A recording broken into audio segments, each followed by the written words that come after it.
자, 라미오님께서 질문을 하셨는데 좀 급박하신 것 같아요. 한번 읽어보겠습니다. 빌라 전세 가격 내려도 안 나가요. 세입자 난리네요. 대거자금 대출도 안 되고 너무 힘들어요. 어찌 해야 할지요. 세입자 내용 증명 보낸다고 하고요. 그런 경우에는 어쩔 수가 없습니다. 태거자금 대출도 안 나오고 하면 다른 세입자를 한번 구해보셔야 되는데 잘 안 나간다는 거잖아요. 그러면 전세 가격을 되게 낮추면 되는데 또 낮추면은 또 돌려줘야 될 비용을 또 마련해야 되고 이런 어려움이 있으신 것 같습니다.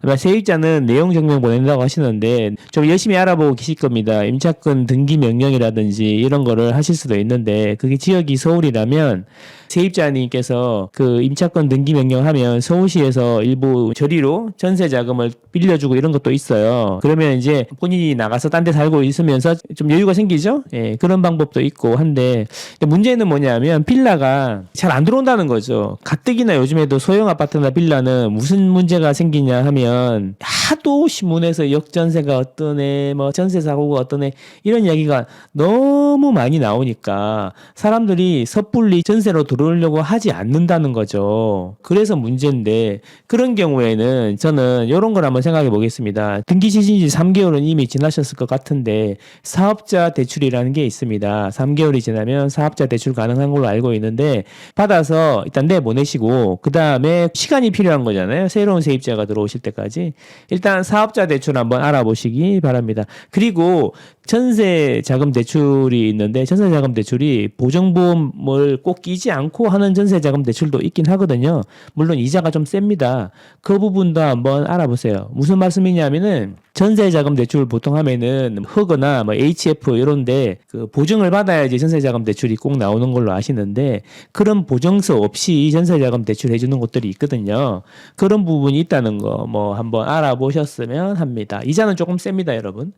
그리고 이제 지금 11월, 12월인데 대출을 많이 해가지고 한도가 많이 떨어지는 금융권들이 많아요. 금융권들이 뭔 소리냐면 1년에 총 100억을 대출하기로 계획을 했는데 이미 10월 달에 100억까지 대출이 됐다면 11월, 12월에는 대출을 중단하는 경우가 있어요.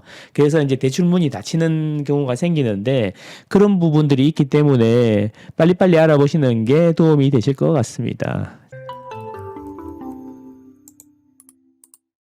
세입자가 경매로 할 수도 있나요? 세입자가 경매로 할 수 있습니다. 왜냐하면 그 라미오님이 받으신 전세 보증금은 세입자 입장에서는 그 돈을 빌려준 거나 똑같은 거예요. 돌려받을 권리가 있잖아요. 세입자는 만기가 되면 돌려받을 권리가 있는데 전문적으로 이야기하면 채권이 발생했다라고 하는 건데 채권자가 세입자가 되는 거고 채무자가 라미오님이 되는 겁니다. 결국 뭐냐면 전세금은 내 돈이 아니기 때문에 누구 돈입니까? 기본적으로는 세입자님 것이잖아요. 그 세입자님이 채권자가 되는 거고 라미오님이 채무자가 되는 겁니다. 왜? 만기가 되면 돌려주셔야 할 의무가 있으니까 채무자가 되시는 거죠. 그러면 채권 채무 관계가 발생했는데 채권 채무는 항상 돌려줘야 할 기간이 있잖아요. 그 기간이 이제 돌려주셔야 되는데 이행이 안 되면 그거를 원인으로 해서 경매를 넣을 수가 있는데 판결을 받아야 돼요. 판결문에 기인해서 경매를 넣을 수가 있습니다. 그래서 시간이 한참 걸리는 거죠. 하지만 이사는 가야 되고 이사를 가버리면 임차권이라는 게 보전이 안 되기 때문에 전입신고를 뺄 수는 없어요. 이사를 가야 되는데. 그래서 그런 어려움이 있다 보니까 임차권 등기 명령이라는 게 2000년 중반에 나옵니다. 임차권 등기 명령은 뭐냐면 내가 만기가 됐는데 보증금을 못 받았는데 이사를 가야 돼. 그러면 임차권 등기 명령이라는 걸 하면 짐을 빼고 이사를 가도 임차권이 보호가 되는 거예요.